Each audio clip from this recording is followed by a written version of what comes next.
Assalamualaikum warahmatullahi wabarakatuh. Assalamualaikum warahmatullahi wabarakatuh. Izin bertanya, di tahun 2012 saya membeli rumah dengan cara kredit via bank X. Saya tidak perlu sebutkan ya. Saat itu saya belum paham dengan transaksi riba. Nah, sekarang cicilan rumah tersebut masih tersisa kurang lebih 6 tahun lagi. Berdosakah jika saya tetap lanjutkan sampai cicilan selesai? Atau saya harus meninggalkan atau menjualnya? Baik. Islam itu bijak, nggak langsung tiba-tiba begini. Ini kan udah 6 tahun katanya, berarti kan berproses nih dalam berjalan ini. Sekarang ditimbang dulu, kalau hifdzul mal dengan hifdzul nafsi itu kuat mana? Ini ada hifdzul nafsi nih, ini ada hifdzul mal, ya kan? Baik, antara hifdzul nafsi bertemu dengan hifdzul mal, yang paling kuat yang mana? Menjaga jiwa atau menjaga harta? Paling gampangnya gini lah, mencuri itu haram nggak? Apa? Haram ya. Kata orang semua mencuri itu haram kecuali mencuri hati anak bapak mertua dia. Dengan cara yang dibenarkan. Baik, semua mencuri itu haram, nggak boleh. Gimana kalau ada orang lapar, sangat lapar, yang jika dia tidak mengonsumsi sesuatu, resiko kepada jiwanya. Lalu dia lihat ada makanan tuh yang bukan hak dia, diambil itu untuk memenuhi hajat laparnya, sehingga terjaga dari serangan-serangan yang berpotensi menghadirkan kematian. Walaupun kita katakan kematian itu ajal, tapi tetap ada sebabnya kan. Baik, apa hukumnya mengambil barang bukan punya orang lain untuk menjaga nyawa misalnya di situ?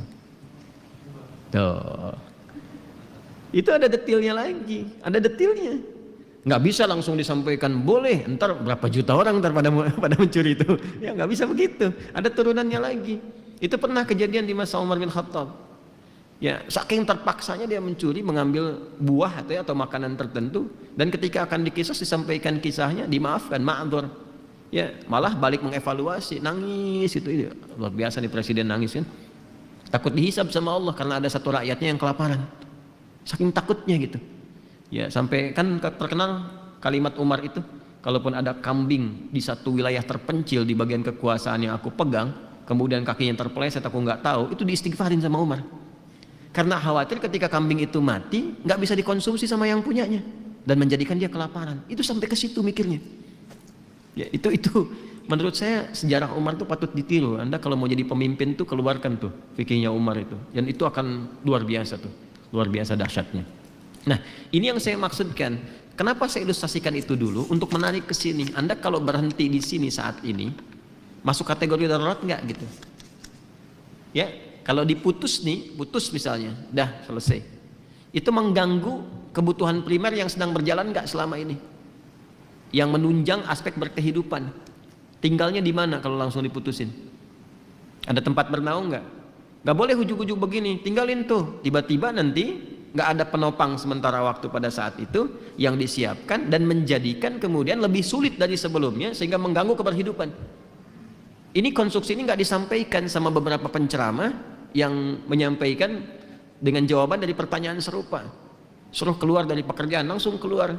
Jualan pecel lele, pecel ayam atau yang lainnya. Tiba-tiba kegiatannya habis, nggak ada jembatan, malah lebih rusak daripada sebelumnya. Ujung-ujung syariat ditinggalkan, nggak percaya lagi pada Islam. Ada yang begitu, ada. Saya pernah menangani kasus limpahan, kasus limpahan. Ini fatwa yang langsung dikatakan keluar, nggak boleh, haram, riba, keluarnya. Begitu keluar apa yang terjadi? Dia mencoba jualan, gagal. Akhirnya dia memaksa memisahkan ayah dan ibunya. Ayah yang kena Parkinson, ya, dan sudah stroke, tidak dalam kesadaran tinggi, dipaksa menceraikan ibunya, ibu sambungnya, supaya dia menguasai warisannya. Jadi begitu, karena dia memilih cara singkat dan dia menempuh yang lebih haram lagi. Jelas ya? Nah, sepakat, riba itu haram. Keluar dari riba ada jalannya. Itu yang harus dirinci. Jelas ya? Maka bagaimana rinciannya? Pertama, timbang aspeknya.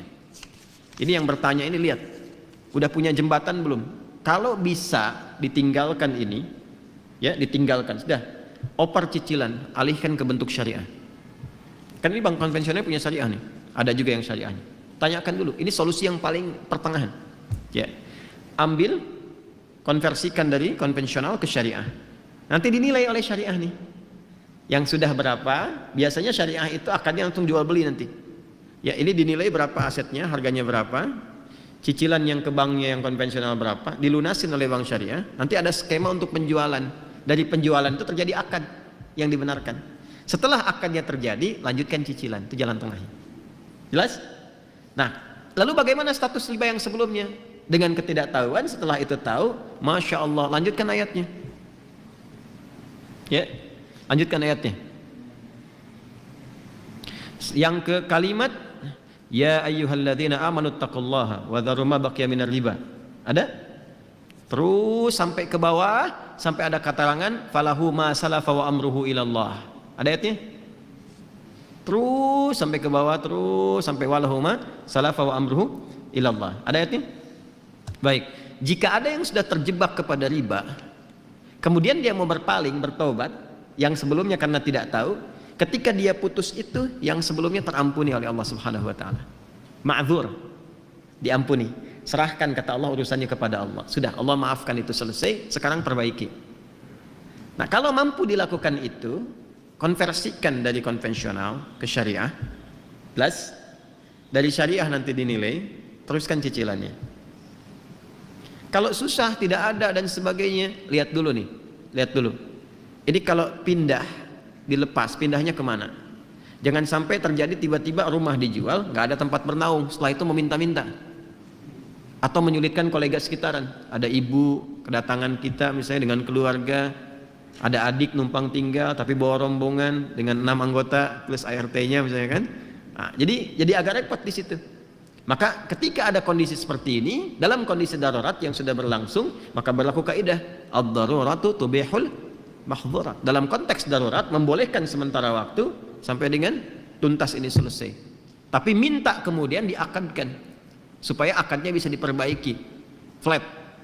Ya, nggak ada tambahan kalau begini, kalau begitu, maka konsekuensinya harus berusaha untuk membayar sesuai dengan temponya, jangan sampai telat sehingga muncul kemudian akumulasi kembali yang jatuh pada hukum yang keliru di situ. Paham sampai sini?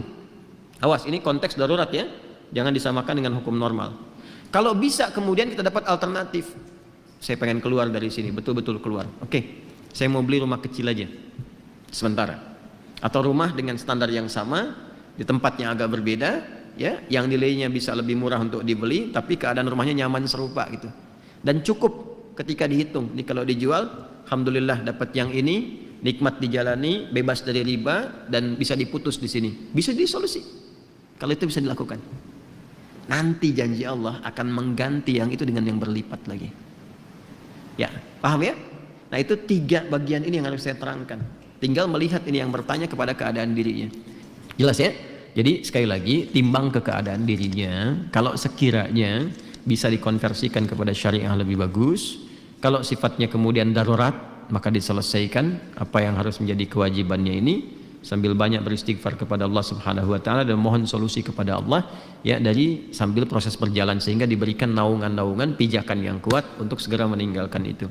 Kemudian yang ketiga, kalau ada tempat yang bisa digunakan untuk jadi alternatif, jadi pilihan lebih bagus, jalani itu. Dan jangan gengsi ya, gengsi itu hanya status kemanusiaan aja. Tetap kalau udah meninggal sama juga. Anda mau yang di komplek, orang bilang kota dengan kampung, tetap meninggal dikuburnya di mana? Tanah juga. Jelas ya? Saya kira saya sudah jawab ini ya. Jadi tinggal mengukur, dipraktekkan. Mohon izin, agama itu harus komplit disampaikan. Kalau enggak jadi bencana nantinya. Enggak bisa kita, oh ini ambigu, yang jelas aja yang mana. Yang jelas itu yang saya terangkan. Jelas ya? Yang jelas itu yang saya terangkan. Nanti pilih di mana yang paling berkesesuaian untuk kita saat ini, itu yang ditempuh. Itu jadi jembatan.